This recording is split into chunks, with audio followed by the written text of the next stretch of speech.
बात ये है, गतिमान वेगवान का ही अर्थ है।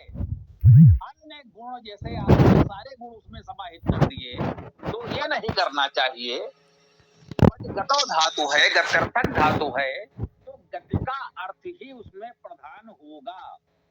जो पौराणिक संदर्भ में वज्र एक अस्त्र के रूप में कहा गया है, वो भाव वही है कि अत्यंत वेग से फेंका जाने वाला अस्त्र।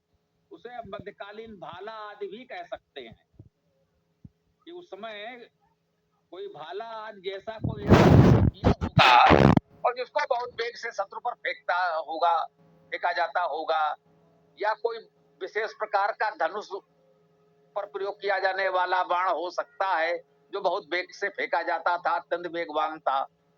तो वेग तो धनुष से ही मिलेगा, बाण तो जो गति उसे मिलेगी उससे जाएगा ही। तो उस अर्थ में है।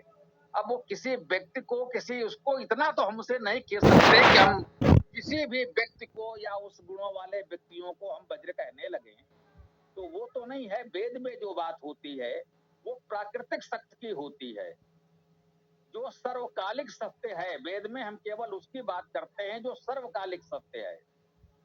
कोई आज जन्मा है कल नहीं रहेगा, ऐसे किसी चीज की चर्चा वेद में नहीं होती। वेद त्रिकाल सत्य की बात करता है, सर्वकालिक सत्य की बात करता है, सार्वभौमिक सत्य की बात करता है। वेद में जो कुछ कहा गया है वो संपूर्ण ब्रह्मांड के लिए सत्य है और सर्वकाल के लिए सत्य है। इतना हमें ध्यान रखना होता है। वो किसी व्यक्ति, स्थान, काल के बंधन से परे होगा वेद में जो भी बात कही जाएगी। ओम। स्वामी जी, एक बात समझ में नहीं आती। आप, मैंने कई बार नोटिस किया, थोड़ा सा मैं भी संशय में रहता हूँ। आप एक बात बोलते हैं क्या होगा, ये माना होगा, ये थोड़ा सा समझ में नहीं आता कि स्पष्ट क्या है इसमें, है या नहीं है। होगा तो इसका मतलब है कि हो भी सकता है, ना भी हो सकता है। तो सही सत्य क्या है वो थोड़ा सा बताएं तो ज्यादा अच्छा रहे। जी, बहुत स्पष्ट हम बात करते हैं। किया होगा, माना होगा, ऐसा हो सकता है, ये भाव हमारा है नहीं। आप क्या जरा स्पष्ट करें किस बात को कह रहे हैं, बताएं। जिसे वज्र की बात आई तो वज्र का शाब्दिक अर्थ वेगवान है। तो किसी भी वेगवान वस्तु के लिए आप वज्र का प्रयोग कर सकते हैं। तो वहां तक तो ठीक है, बिल्कुल सही कहा। इसमें होगा वाली तो कोई बात नहीं आई ना। आपने एक बात और बोली कि केवल वेद की ही चर्चा करें, तो किसी भी वस्तु को हम कैसे वज्र समान बोल सकते हैं। मैंने तो सूर्य की उपमा इसलिए कही कि सूर्य का वर्णन वेदों में आया है, वेदों में बात बोली गई है, इसलिए सूर्य के बारे में, सूर्य स्वयं में अपने आप में ही वेगवान है, वज्र समान है सूर्य की तरह। अब दूसरे की जो चीज उपमा दें किसी को, तो वो तो नष्ट होने वाली चीज है ना, तो उनकी हम कैसे साथ में रख सकते हैं। बिल्कुल ठीक कहा आपने। हमने कहा तो संपूर्ण सृष्टि वेगवान है। संपूर्ण सृष्टि में जो भी वेग है, वेगवान है, उन सबको धारण करने वाला वज्र परमेश्वर को कहा गया है। उसमें सूर्य भी आता है, सूर्य ही नहीं आता, सूर्य भी आता है। सूर्य भी वेगवान है, इसमें कोई संदेह नहीं है। जैसे वेद में गो शब्द आता है, गो शब्द का अर्थ भी गतिशील होता है। गम धातु से गो शब्द बनता है, तो गो शब्द का अर्थ गतिशील है। इसीलिए कहीं कहीं गो शब्द पृथ्वी के लिए प्रयुक्त हुआ। बहुत से आप देखेंगे वेदभाष से अर्थ करेंगे तो गो का अर्थ कहीं पृथ्वी कर दिया जाता है, तो पृथ्वी भी गतिमान है। अब गो का अर्थ सूर्य भी हो सकता है, वो भी गतिमान है जैसा आप कह रहे हैं। चंद्रमा भी हो सकता है, नदी भी हो सकता है। तो गो शब्द का अर्थ है गतिशील। गतिशील जो कुछ है सबके लिए गो शब्द का प्रयोग हो सकता है। तो वेद में यही मुख्य विषय है, जो शाब्दिक अर्थ है वो हम ध्यान रखेंगे। और उससे जब कभी जैसे गो का अर्थ कोई पृथ्वी करना चाहेगा, तो शाब्दिक अर्थ तो गो का आपको गतिशील ही करना पड़ेगा, वज्र का अर्थ गतिशील ही करना पड़ेगा। हाँ, उस मंत्र में अन्य जो विषय चले आ रहे हैं, अन्य जो शब्द हैं, उसके अनुसार आप कह सकते हैं ये गतिशील यहाँ पृथ्वी के लिए कहा जा रहा है, या जैसा कि आपने कहा सूर्य के लिए कहा जा रहा है, या नदी के लिए कहा जा रहा है। और इस पर विद्वान भाष्यकारों में मतभेद भी हो सकता है। उसका शाब्दिक अर्थ गतिशील है, इस पर विद्वानों रहा होगा, इतना पढ़ा लिखा तो होगा कि उसे पता है कि शब्द का अर्थ है गतिशील, इतना तो वो जानता है। अब वो गतिशील पृथ्वी के लिए कह रहा है, सूर्य के लिए कह रहा है, नदी के लिए कह रहा है, इस पर मतभेद हो सकता है। तो इसीलिए हम कहते हैं कि जहां पर किसी एक मत को न मानकर शाब्दिक अर्थ को देखें और अपने विचार से देखें, उस मंत्र में अन्य शब्दों को देखते हुए जिस विषय पर बात कही जा रही है उसके लिए अधिक उपयुक्त आपको क्या प्रतीत होता है? यदि अलग अलग विद्वानों ने अलग अलग भावार्थ किए हो तो शब्दार्थ एक ही रहेगा, भावार्थ अलग हो सकते हैं। इसीलिए ईश्वर परक जब हम अर्थ करते हैं कि ईश्वर और संपूर्ण सृष्टि की बात करते हैं तो यह भी समाप्त हो जाता है। संपूर्ण सृष्टि गतिशील है, वज्रन कहा गया, गतिशील सृष्टि को धारण करने वाला परमेश्वर, ये उसका मुख्य अर्थ है। ये मानते हैं वेद का मुख्य अर्थ आध्यात्मिक अर्थ होता है। आध्यात्मिक अर्थ है परमेश्वर परक अर्थ, मतलब उसका भावार्थ आप परमेश्वर परक करेंगे। वज्रन का अर्थ वेगवान है, ये शाब्दिक अर्थ है, ये कभी नहीं बदलेगा। अब हम संपूर्ण सृष्टि को गतिशील मानकर उस सृष्टि को धारण करने वाले परमेश्वर को वज्रन कह रहे हैं, ये मुख्य अर्थ हुआ। अब उसका लौकिक संदर्भ देने के लिए आप सेनानी सैनिक के लिए कह ले वेगवान अस्त्र को धारण करने वाला या अन्य कोई भी, तो वो एक लौकिक भावार्थ प्रेरणा लोग कर सकते हैं, लेकिन मुख्य अर्थ वो परमेश्वर परक यही हुआ कि संपूर्ण गतिशील को धारण करने वाला, संपूर्ण गतिशील सृष्टि को धारण करने वाला वज्र अर्थात वो वज्रधारी परमेश्वर।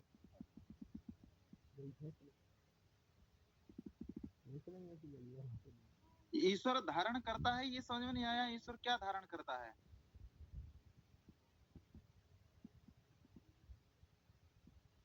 ईश्वर तो स्वयं में वज्र समान है, स्वयं में अच्छा कार्य अपने जो भी कर रहा है ठीक ही है, पर ईश्वर वज्र ये क्या है सर? कहा संपूर्ण सृष्टि गतिशील है इसलिए उसको वज्र कहा गया। इस सृष्टि को धारण परमेश्वर ही कर रहा है इसलिए उसे वज्री कहा गया, वज्रम कहा गया। इसमें कहाँ समस्या है? क्या परमात्मा वज्र के समान है? ये ठीक बात है। ये कोई उदाहरण के लिए मान लेते कोई अबोध बालक है जो अभी नहीं जानता है बिल्कुल भी कि कैसे सृष्टि चल रही है, कैसे हमारा लालन पालन हो रहा है, तो लोग कहते भी हैं कि भाई ईश्वर के समान होता है बालक, छोटा भगवान का रूप होता है। क्या वो बालक भी वज्र के समान हो सकता है क्या इसमें? भाई आप विषय से भटक जा रहे हैं, ध्यान दीजिए। वज्र का अर्थ वेगवान है, ये तो कभी नहीं बदलेगा ना। बालक वज्र के समान हो सकता है। अब बालक भी गतिशील प्राणी है भाई, चल फिर तो रहा है, आप चाहें तो कह लीजिए वज्र उसे, लेकिन बालक को वज्र नहीं कहा जाएगा। मतलब अगर आप इस तरह देखेंगे, अब कोई बिल्कुल इस पर आ जाए कि वज्र का अर्थ गतिशील है और बालक भी गतिशील है, तो आप उसे गतिशील होने के कारण बालक को भी गतिशील कह लें। लेकिन यहाँ पर वज्र का अर्थ विशेष वेगवान उससे है, तो बालक के लिए तो कहना कठिन होगा। अभी वो कहाँ से वज्र, अभी तो मैंने सरकना सीख रहा है धीरे धीरे वो।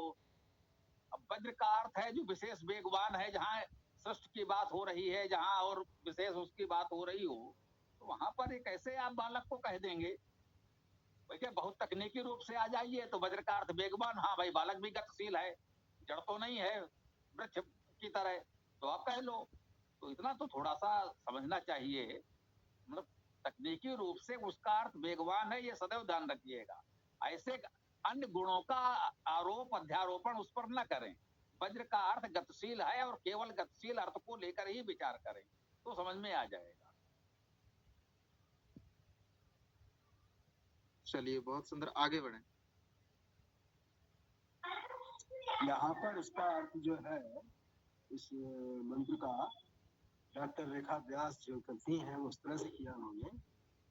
हे इंद्र, आप वज्र धारण करते हैं, आप गिरि पर्वत पर निवास करते हैं, आप स्वराज की इच्छा से अर्चना करने वालों की सहायता करते हैं, युद्धों में आप मायावी हिरण की तरह छली कपटी के नाश के लिए कूटनीति का सहारा लेते हैं।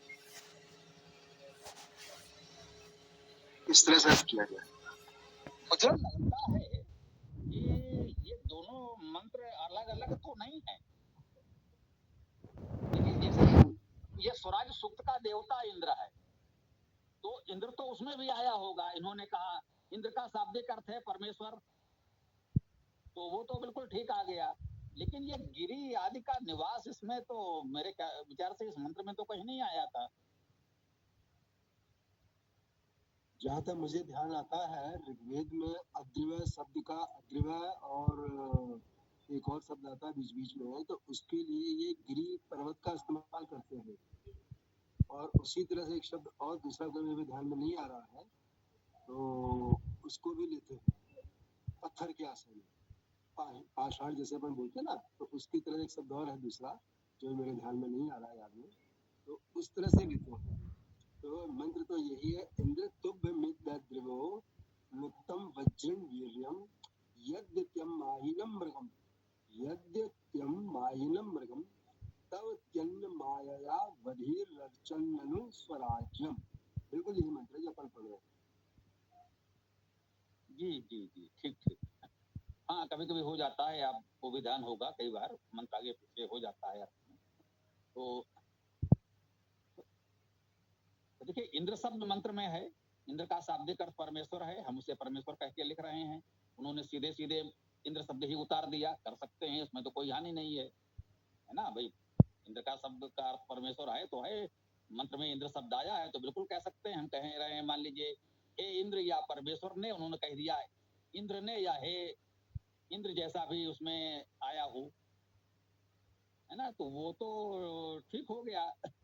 अब रह गई बात, जैसे पर्वत आदि उन्होंने अब किस शब्द का अर्थ किया है और उस शब्द का अर्थ उन्होंने क्यों और कैसे किया है, ये तो उन्हीं को बताना पड़ेगा कि भाई किसी शब्द का उन्होंने क्या अर्थ किया है और व्याकरण के दृष्टि किस आधार पर किया है। तो ठीक है, मानते हैं शास्त्र विशाल है, कहीं से उन्होंने वो बताएं कि उस शब्द में कौन सी धातु मानी है, क्या धातु मान करके उसका क्या अर्थ कैसे किया है, तो पता चले, है ना। तो वही है, सरल भावार्थ संस्करण सीधा अर्थ समझ में आ रहा है, जरूर आवश्यकता हो तो भाई उसमें धातुवादी देखी जा सकती है।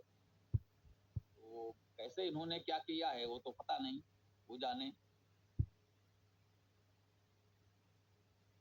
हाँ, जो याद आया बताया था आपको कि जो मुझे याद आ रहा है, ऋग्वेद में कई जगह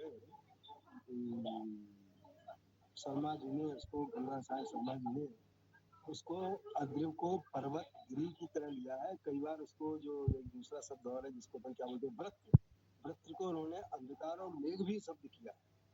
तो उस तरह से यहाँ पर इसको अद्रिव शब्द इसमें तुभ्य मित्रो, तो इसको वो करते हैं कि आप पर्वत पर निवास करते हो अनुत्तम, आप स्वराज की इच्छा अर्चना करने वालों की सहायता भी करते हो, युद्धों में आप मायावी हिरण की तरह छली कपटी के नाश के लिए कूटनीति का सहारा भी लेते हो।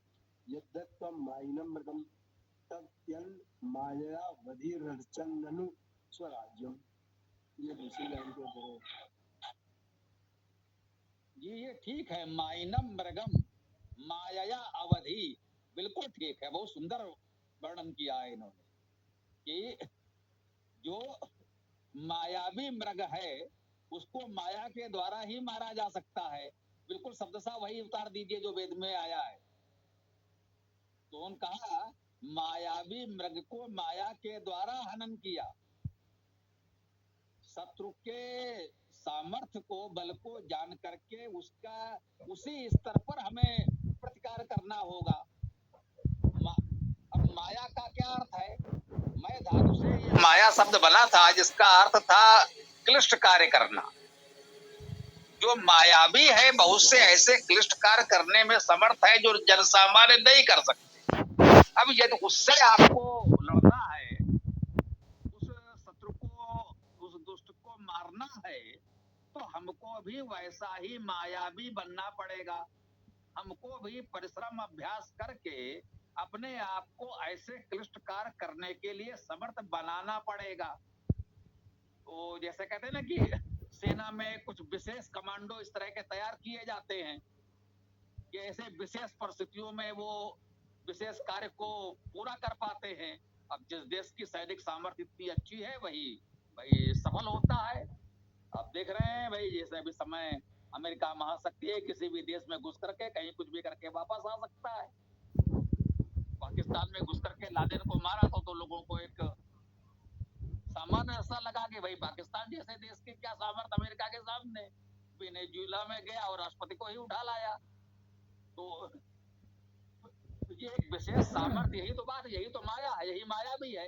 पौराणिक शब्दावली में कहें यही तो माया भी है कि पूरा का पूरा इतना बड़ा राष्ट्र, इतनी बड़ी सुरक्षा व्यवस्था, वो राष्ट्रपति के घर में घुसता है और आधा घंटा नहीं लगा उसको लेकर के वापस अपने देश में पहुंच गया। अब यूं कहें, पौराणिक शब्दावली में कहें तो ये बिल्कुल एक चमत्कार माया जैसा ही तो लगेगा। लेकिन ये कैसे हुआ? एक निरंतर अभ्यास से, संसाधनों से कुछ लोग इस योग्य तैयार हुए और एक योजनाबद्ध तरीके से उन्होंने कार्य को सफल बनाया। कर सकते हैं। तो वही कहा है, मायिनम मृगम मायया अवधि, मायावी मृग को माया के द्वारा ही हनन किया। ये हमारे लिए प्रेरणा है कि ऐसे ऐसे जब लोगों से आपका सामना हो तो हमको भी उसी इस तरह की तैयारी करके वो सामर्थ्य अर्जित करके ही हम उनका आनंद कर सकते हैं। ये बिल्कुल ठीक बात है।